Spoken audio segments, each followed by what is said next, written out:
The early morning light had barely begun to filter through the kitchen window as I prepared the Christmas feast.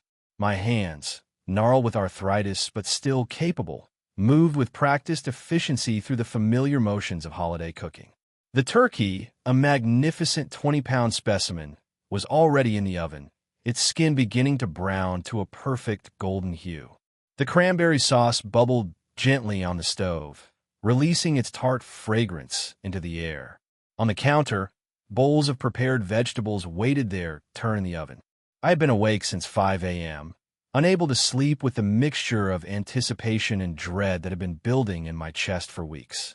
This house, which I had purchased in 1998 and paid off completely in 2011, had increasingly felt like someone else's domain.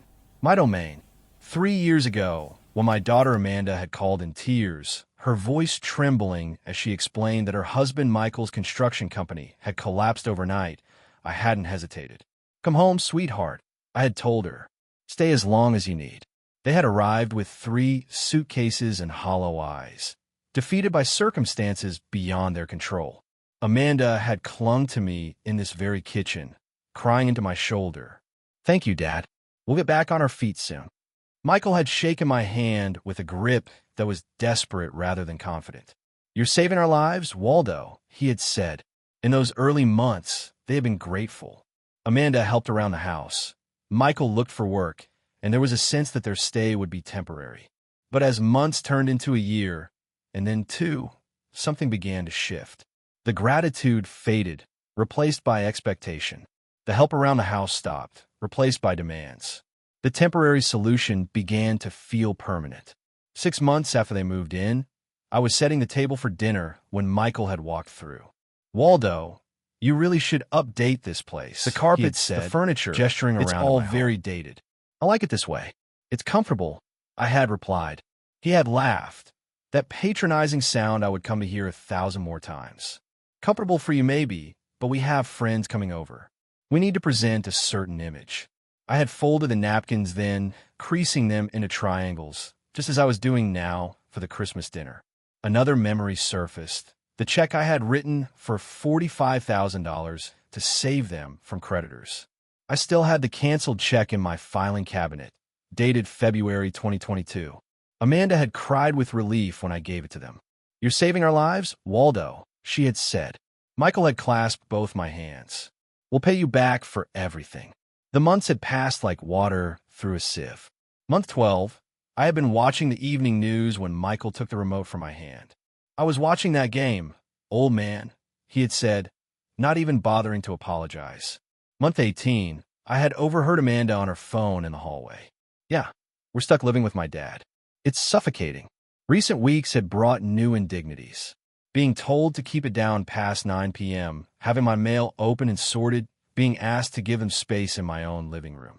Each incident was small, but together they formed a pattern of erasure, of making me invisible in my own home. The doorbell rang at 3 p.m. I heard Michael's voice booming in the entryway, playing the host. "Jason, Melissa, come in." "Come in." I stayed in the kitchen, basting the turkey one final time. Through the doorway, I watched them arrive. Jason, loud and confident, worked in tech. Melissa, his wife, had that look of someone perpetually judging her surroundings. David came next, Michael's former business associate. Then 4 others, whose names I would learn later. "Thanks for having us, Mike." Jason's handshake was enthusiastic. I stepped into the dining room, extending my hand. "Welcome to mine." Michael's arm wrapped around Jason's shoulders, steering him away. "Let me show you where the drinks are." Amanda made her famous eggnog. His eyes flicked toward me, dismissive. "That's just Amanda's dad. He's staying with us for the holidays." "Staying with us?" The words echoed my mind. The inversion was complete. I retreated to the kitchen. Through the doorway, I watched Michael pour my wine into my glasses, gesturing expansively about our plans for renovating the dining room. Amanda floated past, playing hostess, avoiding my eyes entirely. Jenny found me checking the oven temperature. My 15-year-old granddaughter leaned close, whispering, "Grandpa, why don't you tell them? Tell them this is your house." I patted her hand. "Sometimes, Jenny, you let people reveal themselves." Truth has a way of coming out. But it's not fair, she said, her voice trembling slightly. I managed to smile. No, it's not. The turkey emerged golden and perfect. 20 pounds of effort. I carried it through on the platter, every eye turning to admire the centerpiece. But they were looking at Michael. Mike, this looks incredible. You've outdone yourself. Michael accepted the praise with a modest nod. Thanks, man. Been working on it all day. I stood in the doorway, holding the empty platter, my jaw tight. Amanda set out dishes, arranging them just so. The perfect hostess in someone else's home. Mine. Everyone, let's sit. Michael gestured to the table. I had set it for 12. 12 places, 12 napkins, 12 settings of china. As they took their seats, I realized what they had done. The arrangement left no clear place for me. I stood at the edge of my own dining room, watching strangers fill my table. I had sat at the head of this table for 26 years. Bought in 1998, carried it through that door with my own hands, refinished it twice, fed my family on it through births and deaths, and everything between. I took a step forward, my hand reached for the chair back, the chair where I had always sat. Every eye in the room tracked the movement. My fingers closed around the wooden chair back. I began to pull it out. The scraping sound of legs against hardwood cut through the dinner chatter like a blade. Conversations died. Forks paused midair. I was lowering myself to sit when Michael's palms slammed against the table. Both hands flat. The impact made glasses jump. A napkin fluttered to the floor. He rocketed upward, chair scraping harsh behind him. Get out. His voice filled the room. You're not invited. This is our family table. I stopped moving, halfway into sitting, frozen. Then I reversed the motion, standing fully upright. My voice came out quiet, calm. Michael, did you forget whose house we're in? The question hung there. Around the table, reactions bloomed like flowers in stop motion. Jason's fork stopped halfway to his mouth. Turkey suspended. Melissa's eyes went wide, darting between Michael's red face and my calm one. David studied his plate with sudden intensity. Other guests froze mid-motion, a photograph of discomfort. Jenny half rose from her chair. Dad, stop. Not now, Jennifer. Michael's voice had edges. This doesn't concern you. But Grandpa, I said not now. Michael's face was crimson, neck veins visible. He leaned forward, palm still planted on my table. In the house where we live, you're here on our terms, old man. Be grateful we tolerate you. Now go to the kitchen, or better yet, go for a walk. Adults are celebrating. We tolerate you. The phrase was a knife between ribs. Silence dropped like a curtain. 5 seconds. 10, 15. Someone's breathing was audible. A clock ticked in the hallway. Distant traffic hummed beyond the walls. Michael gestured toward the kitchen, then toward the front door. Movements sharp with dismissal, treating me like a servant or child. Amanda stared at her plate, wouldn't meet anyone's eyes. Her silence was its own betrayal, worse than Michael's words. Something settled in my chest, not peace, clarity. I had been making excuses for 3 years. They were struggling. They needed time. Family helps family. But this wasn't family anymore. These were strangers occupying my space, erasing my existence, one dinner party at a time. I heard my wife's voice from 20 years back, fierce and clear. Never let anyone make you small in your own home. I turned from the table, not hurried, not slow, deliberate. My footsteps echoed across the hardwood floor. I had refinished myself in 2008 through the dining room archway, past the furniture I had chosen, the photos I had hung. Michael smirked behind me. I could feel it without looking. He thought I was complying, slinking away, embarrassed. I stopped at the front door, placed my hand on the brass knob I had installed 15 years ago, turned it pulled. The heavy oak door swung open, and December air rushed in cold and clean and shocking. 40 degrees, maybe less. The rectangle of darkness outside seemed to expand, swallowing the warm yellow light from inside. I stood in the doorway and turned to face the room. Everyone who is currently in this house and is not its owner, you have 5 minutes to leave. This is my house.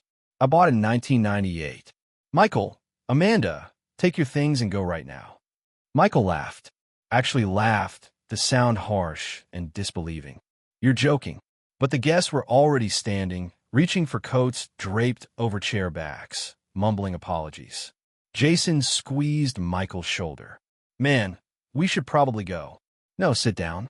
He's bluffing. Ignore him. Melissa was already at the door. Come on, Jason.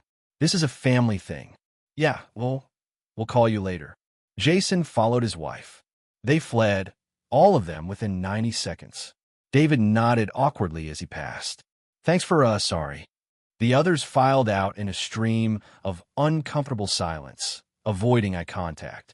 The door stayed open, cold wind pouring. Then it was just the four of us. Michael remained standing at the table, but his confidence had cracks. You can't just kick us out. We live here. I stayed at the door, December wind at my back. You live here as my guest. Guess I'm now asking you to leave. Amanda finally spoke, her voice breaking. Dad, please. This is insane. I looked at my daughter. Our eyes met for the first time that night. Amanda, you have a choice. Make it. We're not going anywhere. Michael's defiance was returning. You're a crazy old man.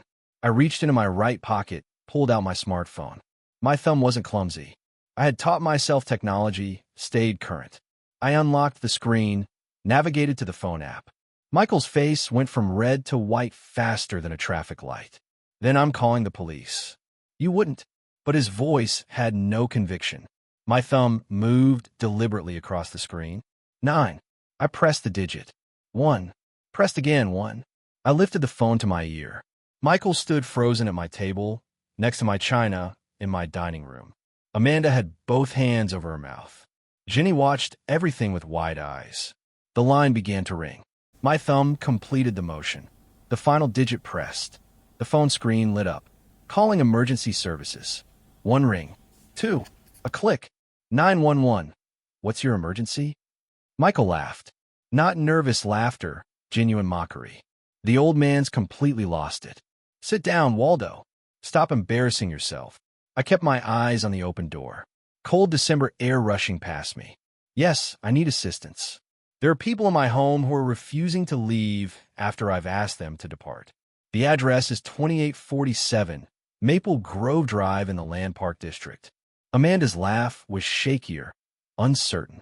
She was reading the room better than her husband. Are you in danger, sir? Are the individuals threatening you? No immediate danger, but they refuse to leave my property. I am the sole owner of this residence. Officers are being dispatched. Estimated arrival 12 minutes. Please stay on the line if you feel unsafe. I'll be fine. Thank you. The click of the call, ending, was the loudest sound in the house. Michael's laughter died like someone had cut its throat. The smugness melted off his face like wax near a flame. Color drained from red to white in seconds. Amanda screamed. Not words at first, just sound. Pure panic made audible. Then words came. Dad, what are you doing? This is us, your family. Jenny started crying. Quiet tears, trying to make herself invisible in the corner. Michael's aggression returned, desperate now. You can't do this. This is our home. We have rights. I remained at the open door, December wind at my back. This is my home. You have exactly 12 minutes to gather what you can carry and leave or explain to the police why you're trespassing. Trespassing. That word made everything real. Michael looked around as if seeing the house for the first time. Really seeing it. Whose house was this? Dad, please. We have nowhere to go. It's Christmas night. Amanda's voice broke on the last word. That's why I'm giving you time to pack. I could have had you removed with nothing. I felt the pull of guilt, felt it hook into my chest, but then I remembered, be grateful we tolerate you. Michael's words from an hour ago. The memory hardened my resolve like steel cooling. The remaining guests, Jason, Melissa, David, who had stayed hoping to mediate, grabbed coats with fumbling hands. Jason squeezed Michael's shoulder. Man, call me tomorrow. We'll figure this out. But his eyes said he wasn't getting involved. Melissa touched Amanda's arm. Do you need? We could. She didn't finish the offer. Within 3 minutes, they were gone. All of them. Their rapid departure was a verdict rendered without words. They sided with the homeowner. Now, just Michael snapped into action. Amanda, pack bags. We're not staying here with a crazy person anyway. His words were defiant, but his movements betrayed panic. They rushed upstairs. I heard footsteps overhead, drawers slamming, things thrown into bags. Jenny appeared with one small backpack, tears streaming. She approached me slowly. Grandpa, I'm sorry. My voice gentle for the first time. You have nothing to apologize for, sweetheart. This isn't right. They shouldn't have treated you that way. No, but it's necessary to set things right. Flashing red and blue lights painted the walls through the front windows. Two officers approached. Rodriguez, male, 40s, with the bearing of someone who had seen everything twice, and Park, female, 30s, efficient and sharp-eyed. Sir, you called about a trespassing situation. Rodriguez's voice was professional. Yes, officer. I'm Waldo Ross, owner of this property. These individuals were guests. I've asked them to leave. They're refusing. May I see identification and proof of ownership? I have my driver's license ready. The deed is in my office. One moment. I walked to my study, opened the second drawer of my filing cabinet, pulled out the manila folder labeled property documents. My hands were steady. I had prepared for this moment without knowing I was preparing. The document was clear. Property purchased. April 1998. Sole owner, Waldo Ross. Officer Park studied it carefully. And there's no lease agreement. No lease. They were family staying temporarily. That arrangement has ended. Michael and Amanda descended the stairs with hastily packed bags. They saw the police and froze. Michael tried to explain, words tumbling out. Officers, this is a family misunderstanding. He's my father-in-law. We live here. This is our home, too. Rodriguez's expression didn't change. Do you have documentation showing legal tenancy? Lease agreement. Rental receipts. We have rights. Look up squatters' rights. But we've lived here 3 years. Or adverse possession. Officer Park was almost sympathetic. Sir, adverse possession requires specific legal conditions and typically a much longer time frame. This is private property. The owner is asking you to leave. But we're family. Amanda's voice cracked. Rodriguez looked at me. Sir, do you want these individuals removed from the property? I looked at Amanda, saw my daughter, saw 3 years of disrespect, of erasure, of being made small in my own home. Yes, officer. I want them to leave. They don't have permission to be here. You need to vacate the premises now, Rodriguez said to them. Take what you have with you. You can arrange to collect remaining belongings later through civil means. Michael's face twisted with rage and humiliation. Amanda clutched her bag, mascara running in black tracks down her cheeks. Jenny stood small and scared, holding her single backpack. They filed past me. Michael hissed as he passed, voice low and venomous. You'll regret this, old man. I regret many things, Michael. This isn't one of them. They moved down the walkway toward the street, police car lights still flashing. I could see neighbors' curtains twitching, windows up and down the block. Michael turned back, mouth opening to shout something. Keep moving, sir. Rodriguez's voice was firm. They kept moving. The night passed in fragments. I didn't sleep well, not from regret, but from the unfamiliar quiet. No footsteps above my head. No midnight arguments through the walls. No shower running at 6 o'clock in the morning. The silence was louder than noise had ever been. I woke at dawn. The house was mine again. I walked through each room systematically. Master bedroom to hallway to the guest rooms where they had stayed. Bathroom, kitchen, living room, dining room. Small details revealed their absence. Jenny's hairbrush gone from the bathroom counter. Michael's construction magazines missing from the living room coffee table. Amanda's coffee mug not in the sink. But the dining room table still held the abandoned Christmas dinner. Turkey cold and congealing. Vegetables untouched. The plates I had set so carefully, now monuments to waste. I didn't clean yet, just observed. The house told last night's story in physical language. At 8 a.m., I made my first decision. The locks had to change. I didn't trust Michael not to return, use his key, take whatever he wanted. I called Sacramento Lock and Key. I need all exterior locks changed today, if possible. We could be there by 10 o'clock. 3 doors. Emergency service. That's $450 total. Do it. I used the waiting time productively. In my study, I pulled out my personal ledger. I had been tracking everything. An insurance man's habit. Numbers don't lie. And I wanted the truth in black ink. The memories came with the entries. March 2022. The first entry. $45,000. Sterling construction debt repayment. I remember that phone call. Amanda crying. Dad, they're going to take everything. Michael, desperate, but trying to maintain dignity. You're a lifesaver, Waldo. Not Dad. Never Dad. Always Waldo. I had written the check that same day.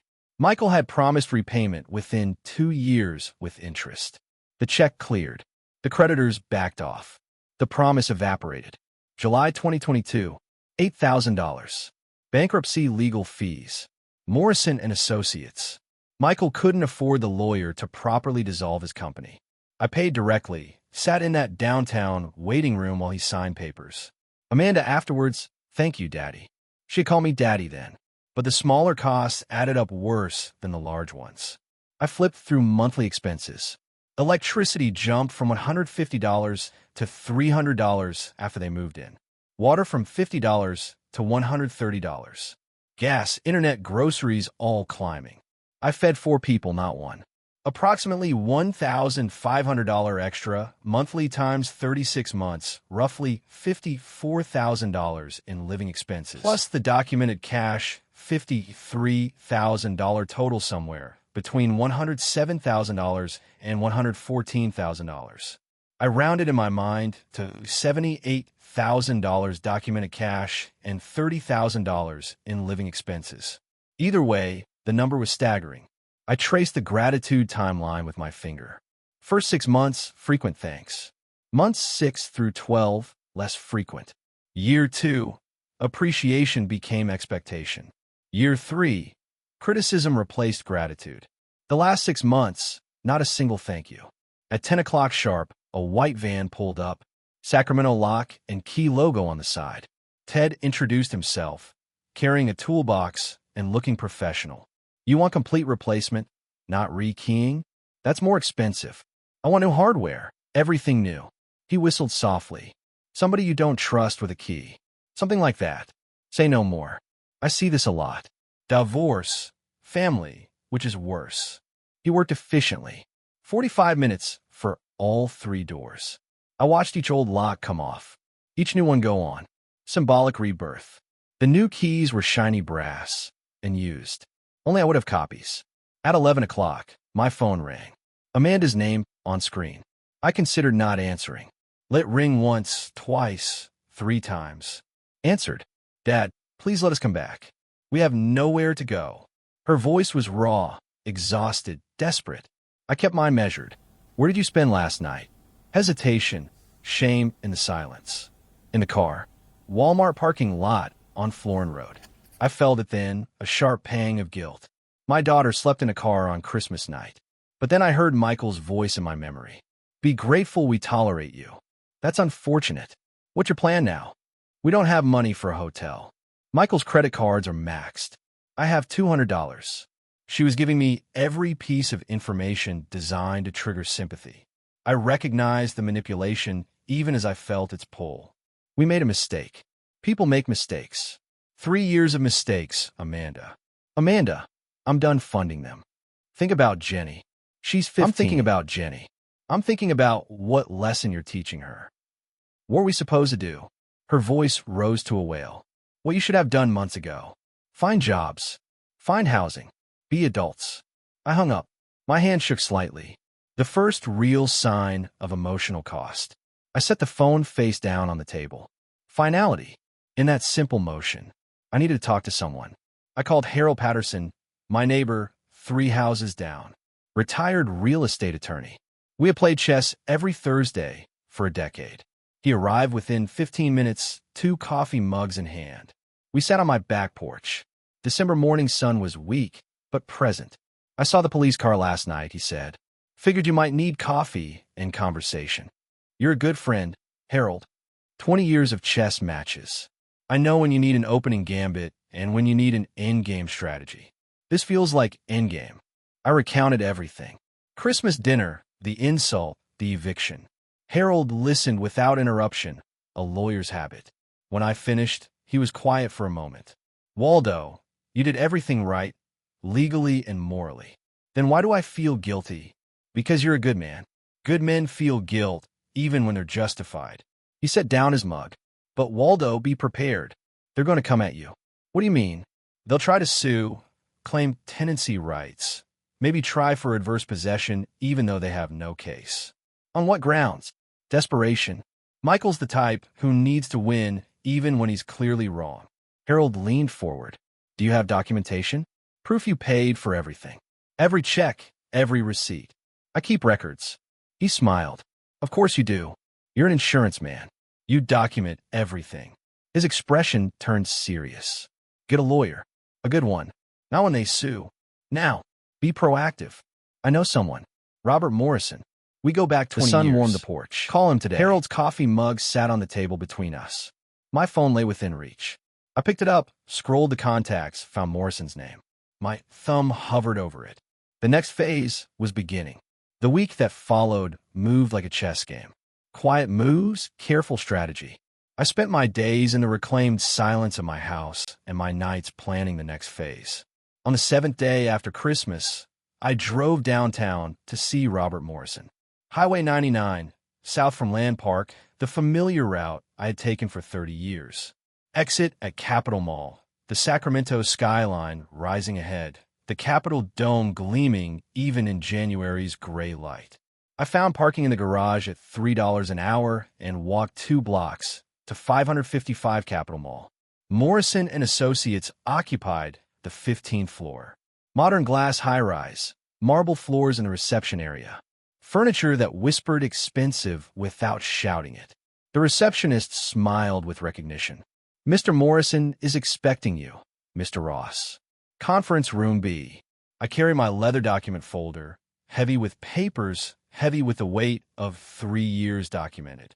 Robert Morrison stood when I entered. 52, sharp dresser, reading glasses hanging from a chain. We had known each other 20 years through insurance industry connections. He had handled some contracts when I sold Ross Insurance Group, but we hadn't spoken in 2 or 3 years since the sale.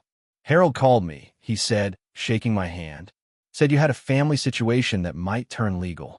It already is legal, I said, setting the folder on the conference table. I evicted my daughter and son-in-law on Christmas night. Now I'm preparing for the retaliation. On Christmas. Robert raised an eyebrow. That's bold. Necessary. Robert reviewed the eviction details, nodding occasionally. You followed proper procedure. Police documentation helps tremendously. He paused. But they could claim constructive tenancy. 3 years of residency in California, a gray if they contributed to household expenses or property upkeep. They might argue for tenant rights or even constructive possession. I slid the folder across his mahogany desk. They didn't contribute. I have proof. He opened it. Bank statements, canceled checks, email printouts, receipts, everything organized with color tabs. His eyebrows rose with each page he turned. March 2022. Bank statement, $45,000 check to Sterling Construction. Memo line reading, debt repayment. July 2022, $8,000 to Morrison and Associates. Robert looked up. I didn't realize you paid for Michael's bankruptcy filing. You handled it. I paid for it. He continued through monthly utility bills, all in my name, all charged to my credit card, grocery receipts spanning 3 years. Then he reached the emails. One from Amanda, November 2023, jumped out. Thanks for letting us stay in your house, Dad. We'll get back on our feet soon. Your house. Robert read aloud. She acknowledged ownership explicitly. She did. He leaned back, removed his reading glasses. Waldo, this is comprehensive. Most people don't keep records like this. I was in insurance for 35 years, Robert. Documentation was my job. Still, this level of detail suggests you were expecting this. Not expecting, preparing. There's a difference. He studied me for a moment. With your resources, we can fight anything they throw at you. Though honestly on a fixed pension. I'm not on a fixed pension, Robert. He paused. What? Ross Insurance Group. I sold it in 2020. You handled part of the transaction. I watched his memory engage. That sale was $2.3 million. You never told them. I wanted to see who they really were without money's influence. So, you hid your wealth to protect them from greed, and they became greedy anyway. I managed a bitter smile. Ironic, isn't it? I watched families destroy each other over insurance money for decades. Thought I could prevent it in my own family. No, I just learned the truth sooner. Robert shifted gears. Lawyer mode fully engaged. With these resources, we should file a civil suit first. Recover your $78,000. Control the narrative. No, let them file first. I want them to hang themselves. That's risky. If they strike first, they will strike first. Michael's ego demands it. And when he does, I'll be ready. He considered this. My standard rate is $450 per hour. Litigation retainer is typically $15,000. I was already pulling out my checkbook. Drop the agreement. I'll wire additional funds if needed. You're certain? Family lawsuits get ugly. It's already ugly, Robert. I'm just making sure I don't lose. I wrote the check without hesitation. $15,000. Neat handwriting. Tore it along the perforated line. Slid it across the desk. The ease of the motion revealed what words couldn't. I'll prepare a comprehensive defense package, Robert said. Everything we need. I stood, gathering my folder. Also, prepare a civil complaint for the $78,000. Have it ready to file, but don't file yet.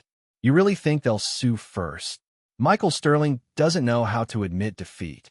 He'll sue, and when he does, we'll counterpunch. We shook hands, not the polite greeting from when I had arrived, but the firm grip of equals, of partners in strategy. My hand was on the doorknob when Robert spoke again. Waldo, why wait a week to come see me? I turned back, looked over my shoulder. I wanted to give them time to make a mistake. Desperate people always do. I stepped into the hallway, elevator visible down the corridor, afternoon light streaming through the floor-to-ceiling windows. A man with a plan moving forward. January arrived cold and gray. I learned through Harold's connections that Michael and Amanda had found an apartment in Del Paso Heights, a rough neighborhood a world away from Land Park. I didn't seek this information. It simply arrived the way news does in a city where people talk. 3 weeks into the new year, the envelope arrived. Late afternoon, a process server at my door. Official legal document. Thick paper, formal language. Sterling versus Ross, civil complaint. I called Harold immediately. Within 15 minutes, we sat on my back porch despite the cold. The chessboard between us held a game, half finished from Thursday. We pushed the pieces aside to spread the legal papers. I read the claims and laughed. Not bitter laughter, genuine amusement at the audacity. This is serious, Waldo. They're actually suing you, claiming part ownership of your house. They're claiming I owe them for the privilege of living in my own home. Harold flipped through pages. They're citing adverse possession, constructive ownership through improvements. What improvements? Michael fixed a leaky faucet once. I bought the parts. My eyes caught the signature at the bottom. Linda Fitzgerald, attorney at law. I recognized the name immediately. Pulled out my laptop, searched California State Bar records while Harold watched over my shoulder. Linda Fitzgerald, member since 2010, 127 cases on record, and 103 losses. Win rate approximately 19%. An 80% loss rate. How is she still practicing? Because desperate people hire desperate lawyers, and desperate lawyers are cheap. $5,000 isn't cheap for people living in Del Paso Heights. No, which means they're betting everything on this lawsuit. They'll lose everything. Harold moved a knight on the chessboard, studying the position. They've made their opening move. Aggressive, but poorly planned. I countered with my bishop, a swift, confident placement. Every aggressive opening has a weakness. You wait for them to expose it. This isn't chess, Waldo. No, but the principle is the same. Patience defeats panic every time. I called Robert Morrison, put him on speaker so Harold could hear. Got the filing. Linda Fitzgerald sent a courtesy copy. It's ambitious. That's generous. I'd call it delusional. Adverse possession requires 5 years minimum in California. They live there 3. It's dead on arrival. When's the hearing? Judge Williams set it for February 12th. Preliminary hearing to determine merit. Harriet Williams. I know that name. Tough reputation. She doesn't tolerate frivolous claims. This should be quick. The weeks until the hearing crawled by with the same cold determination as January itself. I maintain my routine. Chess with Harold. walks through Land Park, preparing for whatever came next. Amanda called once more. I let go to voicemail. Dad, please drop this. We can work this out. Please. Her voice was broken, exhausted. I listened once, deleted it, felt nothing. February 12th arrived gray and cold. Sacramento County Superior Court, 720 9th Street, an imposing building downtown. Robert and I arrived at 8:45 for the 9 o'clock hearing. Security screening, metal detectors, elevator to the 4th floor, Department 42. The courtroom smelled of wood polish and old law books. California State seal above the bench. Judge Williams's nameplate gleaming brass. Michael and Amanda were already there with Linda Fitzgerald. First time I had seen them since Christmas night. Michael wore a cheap suit, ill-fitting, probably borrowed. He hadn't shaved well. Dark circles shadowed his eyes. Amanda wore business casual from Target or Walmart. Her hair less style than I remembered. Makeup minimal. Jenny sat between them, looking miserable. Linda Fitzgerald carried an overstuffed briefcase, papers threatening to spill out. She looked harried and unprepared. Michael saw me. His face flushed immediately, pale to pink to red to nearly purple, like watching a sunset reflected in anger. Amanda looked away, wouldn't meet my eyes. Jenny gave a small, sad wave. I nodded back. All rise. Department 42 now in session. Honorable Harriet Williams presiding. Judge Williams was an African-American woman in her 60s, gray hair in a professional bun, reading glasses on a chain. Her expression suggested she had seen every type of foolishness courts could offer. She took the bench, reviewed the file briefly. I reviewed the complaint in response. Let's get straight to it. Miss Fitzgerald, your clients are claiming what exactly? Linda stood, fumbling with papers.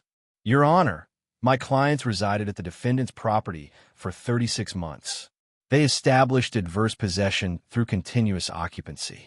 Adverse possession requires 5 years minimum in California. Your clients live there 3. Explain the discrepancy. Well, Your Honor, there's also constructive ownership through improvements made to the property. What improvements? Documented how? My clients will testify to household repairs and general upkeep. Judge Williams cut her off. Testimony alone doesn't establish ownership, Miss Fitzgerald. Do you have receipts? Contractor invoices? Bank statements showing these improvements? Testimonial evidence should be sufficient to establish. Not in my courtroom. Next argument. Robert Morrison stood, calm and prepared. Your Honor, I have comprehensive documentation. Bank statements showing Mr. Ross paid every household expense for 36 months. He slid exhibits across to the clerk.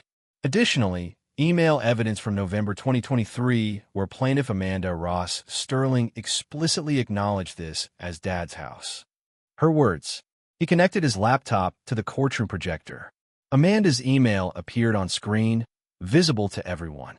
Thanks for letting us stay in your house, Dad. Michael's purple face deepened like an overcooked beet, I thought. Judge Williams reviewed the document silently for 2 full minutes. Then she removed her reading glasses. I've seen enough. Miss Fitzgerald, your clients have no case. Adverse possession requires 5 years. No lease existed. No rent was paid. No ownership was established. This is clearly a family dispute, not a property claim. Motion to dismiss granted. Case dismissed with prejudice. Linda tried once more. Your Honor, if we could have an extension to gather additional. No. With prejudice means final, Miss Fitzgerald. Michael half rose from his seat. This is... Judge Williams's voice sharpened like a blade. Sit down, Mr. Sterling. You're fortunate I'm not sanctioning your attorney for wasting court time. All rise. The judge exited. The hearing had lasted less than 15 minutes. In a marble corridor outside, Michael was shaking with rage. He turned toward me, started forward. Robert stepped between us. Don't. You're already on thin ice, Mr. Sterling. You'll regret this, old man. This isn't over.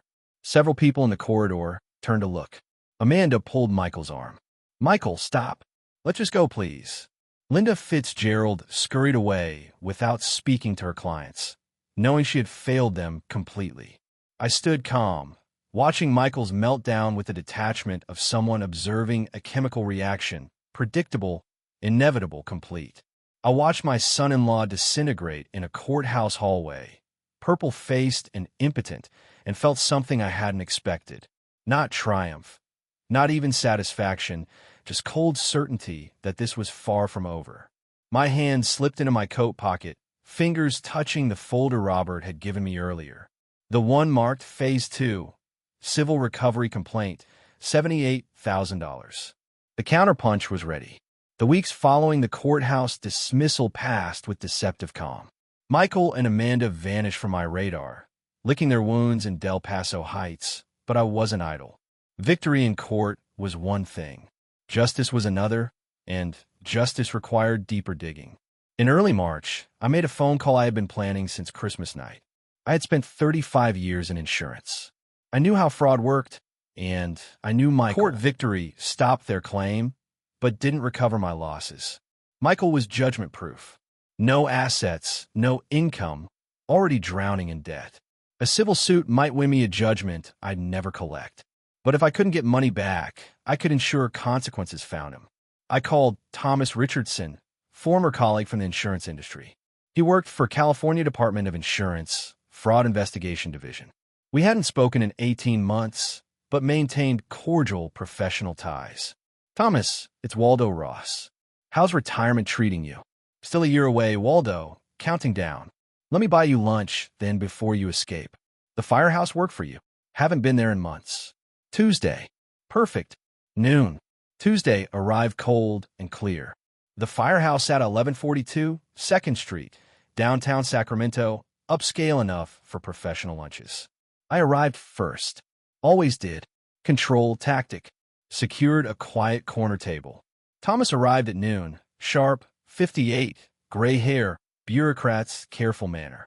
We covered weather, mutual acquaintances, his approaching retirement.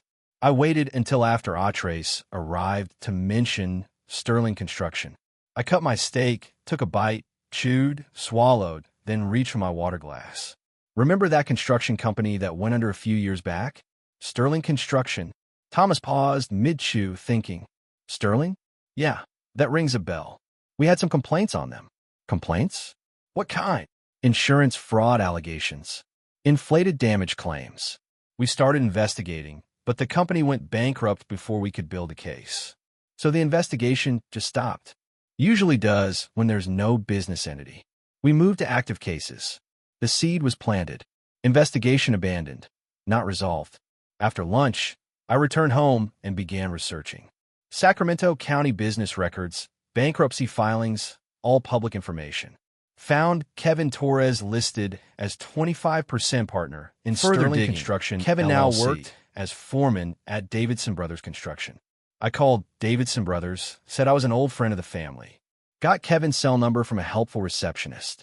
That evening, I made the call. Kevin Torres, my name is Waldo Ross. I'm Michael Sterling's former father-in-law. His response was immediate, bitter. Former? Good for you. That guy's a snake. The venom in his voice was promising. That's becoming clear. I paid $45,000 to save Sterling Construction, learning it wasn't worth saving. $45,000? Man, you got played. That company was rotten from the start. Kevin's story poured out. Sterling Construction had done commercial renovations. 2019 project, warehouse renovation. During construction, section of roof accidentally damaged. Michael filed insurance claim for $120,000. Repairs and business interruption. Insurance paid out. Actual repair cost, $40,000. Michael pocketed the $80,000 difference. I confronted him. He said it was creative accounting. I said it was fraud. What did you call it after he forced you out? Theft. But my lawyers said proving it would cost more than I'd win. I kept the documents anyway out of spite. Do you still have them? Original invoices, claim forms, every single page. What if those documents reached the Department of Insurance? Pause. Then they'd actually investigate, with solid evidence and credible witness. Yes. Where do I send them? I'd love to nail that bastard. I gave him Robert Morrison's office address. A week later, Robert called.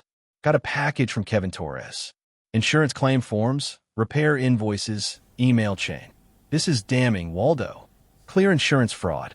$80,000 discrepancy. Can you forward it to the Department of Insurance anonymously? I can file as concerned party. Won't include names unless they need witness testimony. Do it. This could mean criminal charges. While researching Michael's business records, I had noticed something else. IRS filed lien against Michael Sterling personally. $23,000 in unpaid payroll taxes from 2021. Lien still active. Debt unpaid.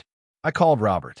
Did you know Michael owes the IRS $23,000? No, but that's public record. Why? Because the IRS doesn't forget, and they're harder to run from than family. 2 weeks after Robert submitted the complaint, confirmation arrived. California Department of Insurance opened formal investigation. Case number 2025 SACE 01847. Michael would be contacted for interview. If evidence held, potential criminal referral to Sacramento County District Attorney. I received this news while playing chess with Harold on my back porch. March sunshine weak, but warming. Harold moved his knight. You're enjoying this. Watching him squirm. I'm ensuring justice is served. There's a difference. Is there? Seems like revenge to me. I studied the board, selected my bishop, moved it diagonally across in one smooth motion, lifted Harold's queen, set it aside among captured pieces. Call it what you want. By the time he realizes what's happening, it'll be too late. Harold stared at the board. I didn't see that move coming. That's the point of a long game, Harold. My hand rested on the captured queen. Smooth would warm from afternoon sun. Government machinery engaged now. Wheels turning beyond my control.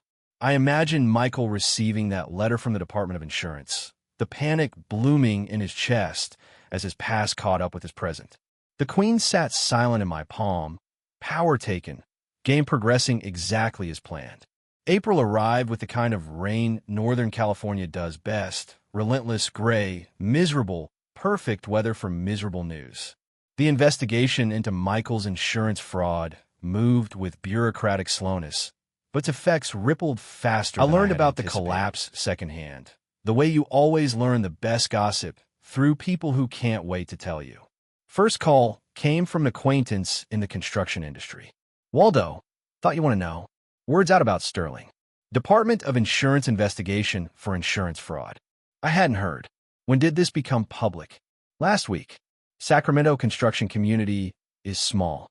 Guy I know was giving Sterling cash work. Fired him immediately. Liability concern. Nobody wants an active fraud investigation on their site. Too much risk. Michael's under-the-table income vanished overnight. Harold mentioned seeing Amanda at her mailbox, looking distressed. Later that week, through Harold's neighborhood connections, I learned about the IRS letter. Official demand, $23,000 in unpaid payroll taxes plus penalties, totaling $4,800. $27,800 total. Payment deadline, 30 days or wage garnishment and asset seizure. They had nothing to seize, no wages to garnish. But the IRS didn't care. Debt remained. Interest accrued. Early May, my phone rang. Jenny's name on screen. First time since the eviction. Grandpa, can we meet? I need to talk to someone normal. Of course, sweetheart. Where and when? Gunther's. Tomorrow afternoon. I can't be in that apartment anymore. I'll be there 2 o'clock. Thank you. And Grandpa, I'm sorry for everything. We met at Gunther's Ice Cream in Land Park. Outdoor tables. Spring trying to break through April's gloom. Jenny sat across from me with an untouched cone melting in her hand. I reached across, gently took it, set it aside, then took her hand. They fight every night about money, about the investigation, about you, about me. Dad blames you for everything. Says you're rich and stingy. Mom finally yelled back that you gave us $45,000. Jenny's voice shook. Some government letter came. Mom read it and started screaming. I'd never heard her like that. What did she say? She screamed, you stole $80,000. You committed fraud. Dad said, I did what I had to do. Mom said, you destroyed us. My father threw us out because of your crimes. Dad said, your father could have helped us instead of keeping score. Mom said, He gave us everything and you threw it in his face. First time Amanda assigned blame correctly, not to me, but to Michael. Jenny continued. Creditors call constantly, sometimes 10 times a day. 6 different credit cards, all maxed, $35,000 total. They scream at each other until neighbors pound on the walls. Through Jenny's account, I assembled the picture. Amanda genuinely hadn't known about Michael's fraud. Her confrontation with him was real. Shock, betrayal, rage. But Michael deflected, still blamed me for not giving them more. The irony, he was right about my wealth, wrong about everything else. The Land Park community learned the full story through social media. Helen Martinez, Neighborhood Association President, posted on Facebook without naming names. Some people don't value kindness until it's gone. Seeing someone treat their elderly parent like a servant, then act shocked when there are consequences. That's not misfortune. That's karma. 140 likes, 50 comments. Several tagged it in ways that identified Amanda. She was still in the Land Park Facebook group. She saw it. Public shame in the community where she grew up. Jenny reported Amanda crying in the bathroom frequently, avoiding grocery stores where neighbors shopped, unfriending people on social media. Her support system: father, old friends gone, isolated, ashamed, trapped with a man she now resented. Early June, text from Jenny. They're getting divorced. Mom filed papers today. I don't know what happens to me. I am scared. I called Robert Morrison. My daughter is divorcing Michael. Does that affect our strategy? You're going to sue her too? Your own daughter? I'm going to recover what's owed. Pause. She made her choices. All right, your call. Through Robert's connections, I learned the divorce details. Michael kept his 2008 Ford truck worth $3,000, owing $5,000. Amanda kept her 2012 Honda worth $4,000, owing $2,000. Credit card debt split 50-50, $17,500 each. IRS debt split $13,900 each. Legal fees outstanding $1,000 each. Each walked away with approximately $32,000 in debt, minimal assets. Neither had income to pay any of it. Bankruptcy looming for both. Harold and I sat on my back porch one evening watching the late spring sunset. You've destroyed them financially. Both of them. I've done nothing. Michael destroyed himself. And Amanda? She's your daughter. She chose him over me. Chose silence over honesty. Chose comfort over integrity. Can you live with that? I was quiet for a moment. Can I live with them treating me like a servant in my own home? Yes, I can live with justice. Through various sources, I had the complete picture. Michael, unemployed, under criminal investigation, divorced, $32,000 in debt, living in a studio apartment. Amanda, working part-time retail, divorced, $32,000 in debt, sharing an apartment with a coworker. Jenny staying with Amanda, refusing to see Michael, emotionally traumatized. Both filed for bankruptcy in June. But bankruptcy wouldn't erase IRS debt or potential restitution from fraud conviction. Late June evening, email arrived from Robert Morrison. Subject line, DOI investigation update. Harold watched from behind my shoulder as I opened my laptop. The cursor hovered over the email. More bad news for them. Justice isn't bad news, Harold. It's just news. When does it end? My finger moved to the trackpad. When the scales balance. I clicked. The email began to load. Text appearing line by line on screen. Harold leaned closer, reading. I felt the weight of what was coming. Criminal charges, restitution, the final phase of consequences Michael had earned through his own choices. The screen glowed in the dimming light, words forming the shape of what came next. July brought heat that turned Sacramento into an oven. The Department of Insurance investigation had concluded with criminal charges filed against Michael. 2 counts of insurance fraud. I learned this not from news, but from Robert Morrison's email, the one I had opened at the end of June. The legal machinery was grinding Michael down with bureaucratic precision.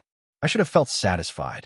Instead, I felt restless, like a chess player who had won the game, but found no opponent left to challenge. The knock on my front door came on a Wednesday afternoon, unexpected and somehow inevitable. I was home, windows open for cross breeze, ceiling fan rotating lazily overhead, not expecting anyone. Harold played chess on Thursdays, not Wednesdays. I opened the door to find Amanda standing on my porch. First time seeing her since the courthouse in February, 5 months ago.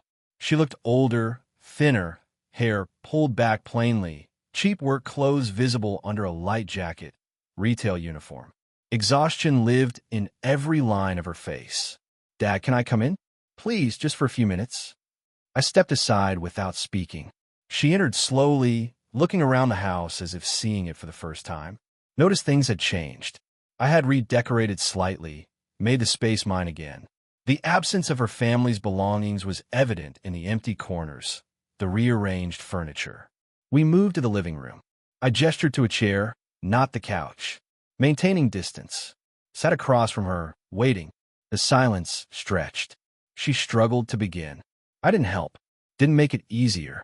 Finally, "Dad, I'm so sorry for everything." She had rehearsed this, but emotion broke through practiced words. I was blind. Michael manipulated me, but that's not an excuse. I let him treat you terribly. Her voice caught. I stayed silent when I should have spoken up. Integrity. I chose him over you, and I lost everything that mattered. I listened without interrupting. Part of me saw my little girl, the daughter I had raised, now broken and seeking forgiveness. Another part remembered Christmas night, her silence at that table, years of being invisible in my own home, the pull of fatherhood versus the demand of justice. My hands gripped the chair arms, jaw tight. She continued, "I'm not asking you to take me back.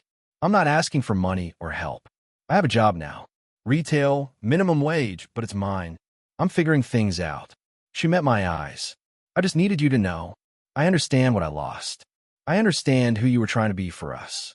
You gave us everything, and we threw it back at you." This clarity, this acknowledgement without asking for rescue, affected me more than tears would have. After she left, promising nothing, asking nothing, I called Harold. He came over immediately, found me on the back porch, staring at nothing. She apologized. She understands now. "What did you say to her?" "Nothing." I didn't know what to say. "Do you want to forgive her?" I want to forgive her. But every time I start to soften, I remember the years, the silence, the contempt. Harold's wisdom settled over us like evening light. Forgiveness doesn't mean erasing consequences. She can be forgiven and still face what she's done. Over the next few days, my decision crystallized. I had been holding the civil complaint since February. Robert had prepared it. Never filed. Time to file. Not from revenge, but from justice. They had taken from me financially and emotionally. They must repay what could be repaid. Forgiveness could coexist with accountability. I called Robert Morrison, filed a complaint. $78,000 against both of them jointly and severally. "You're certain?" Because after Amanda's apology, she understands consequences now. This is part of those consequences. Robert filed in Sacramento County Superior Court. Claim $78,000 in documented loans and expenses. Both Michael and Amanda would be served with summons. Court date set for late August. The final hearing in September. Week after filing, I called Amanda. We met at Pete's Coffee downtown. I slid a folder across the table. I filed a civil suit. $78,000 for documented expenses over 3 years. Her face. Shock, hurt, betrayal. But I apologized. "I know and I heard you. But apologies don't erase debt. You and Michael took from me. Now you repay. We don't have that money. We're bankrupt. The court will establish a payment plan. You'll pay what you can afford." Michael's meeting was different. He came to my house with Linda Fitzgerald, still his lawyer, despite her failures. Robert Morrison sat beside me. I presented the same information. Michael exploded. "You can't do this. Those were gifts. Family helping family." Robert, calm and professional. "We have emails where you promised to pay back when you got on your feet. That's a loan, not a gift. This is ridiculous. You're rich. You don't need the money. What I have is irrelevant. What you owe is documented. We'll fight this. You'll lose again, but that's your choice." That evening, Amanda called. Her voice was tear-strained, but clearer. "Dad, I don't have the money, but I understand why you're doing this. You're teaching me something I should have learned years ago. Actions have consequences. I'll pay. However long it takes, it's what I owe. This response, acceptance rather than rage, showed her growth. She was learning. I could forgive someone who accepted consequences. Alone that night in my study, I looked at Amanda's childhood photos on the shelf. Hadn't looked at them in months. Realized punishment served justice, but accountability could serve redemption. The $78,000 might take years, but the process to repay taught the lesson. Harold's voice in my head. Forgiveness doesn't mean erasing consequences. My own thought added, but consequences can teach what forgiveness alone cannot. The notice arrived in late August. Final hearing scheduled September 15th, 2025, 9 a.m., Judge Harriet Williams presiding. I sat on my desk next to the chess set where Harold and I had left the game unfinished. Picked up the White Queen piece, examined it. Harold's voice from the doorway startled me. Ready for endgame? I didn't turn around. It's not about winning anymore, Harold. It's about finishing well. I set the queen back on the board, fingers resting on the smooth wood, feeling the weight of what came next. September 15th arrived with the kind of clarity Northern California reserves for autumn, sharp air, golden light, the sense of things ending and beginning simultaneously. I dressed carefully that morning, not for vanity, but for ritual. The navy suit I had worn to close the sale of Ross Insurance Group 5 years earlier. The watch my late wife had given me for our 20th anniversary.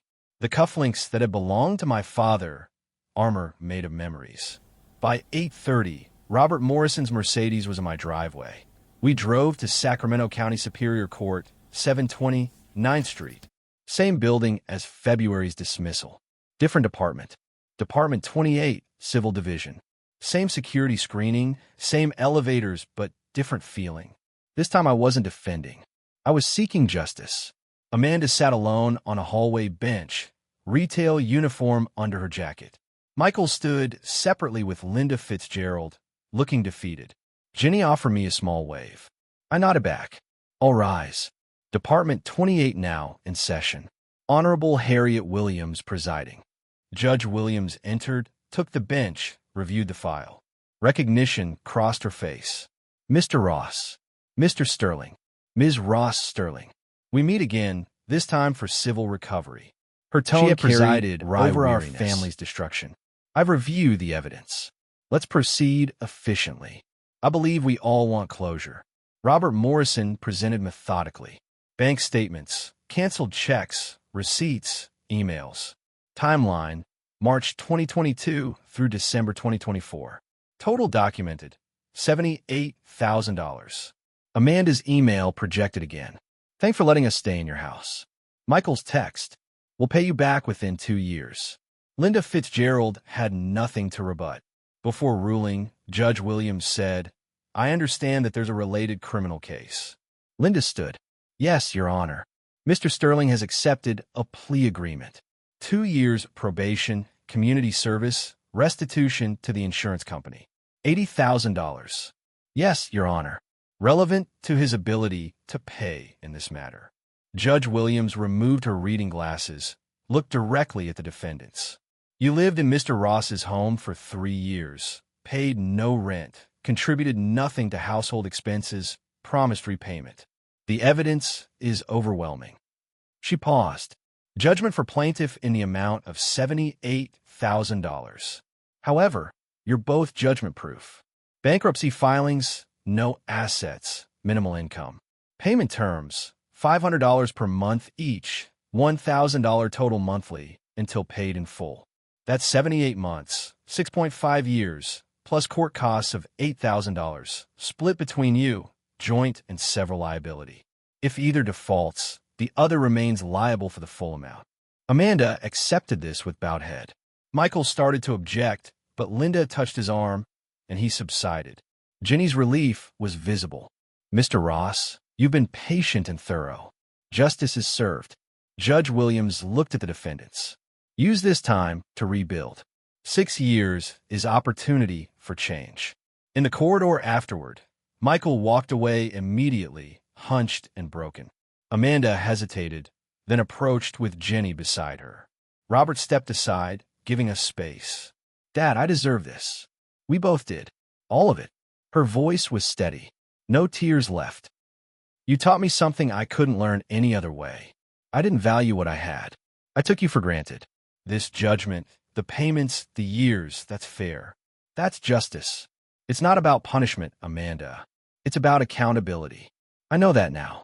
I was a terrible daughter, but maybe I can be better. Starting now. Michael stood by the elevator.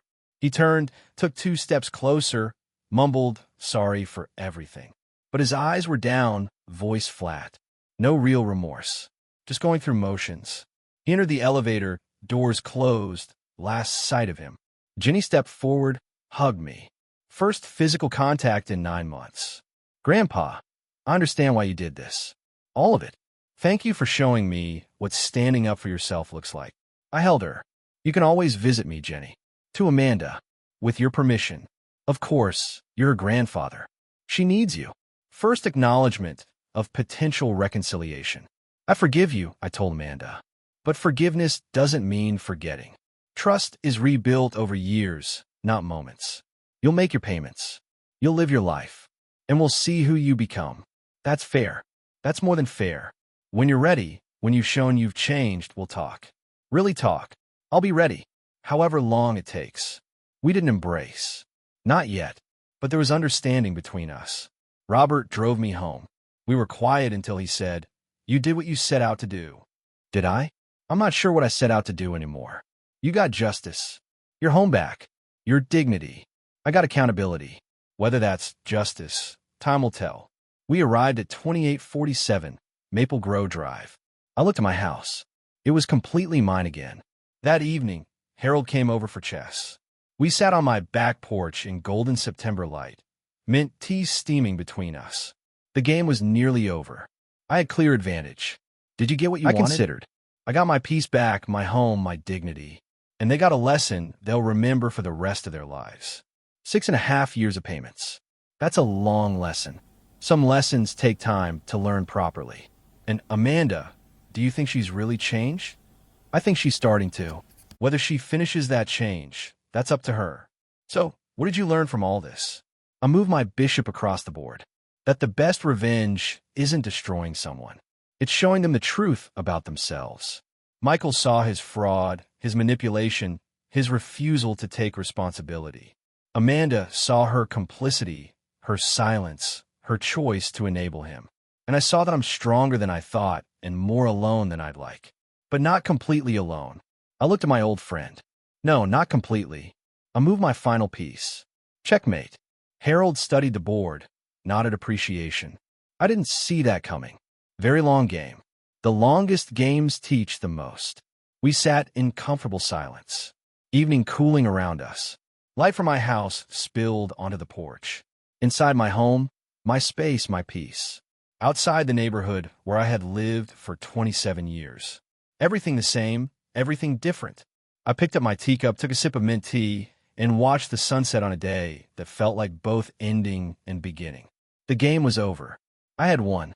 But more importantly, I had survived with my integrity intact. That, I decided, was the real victory.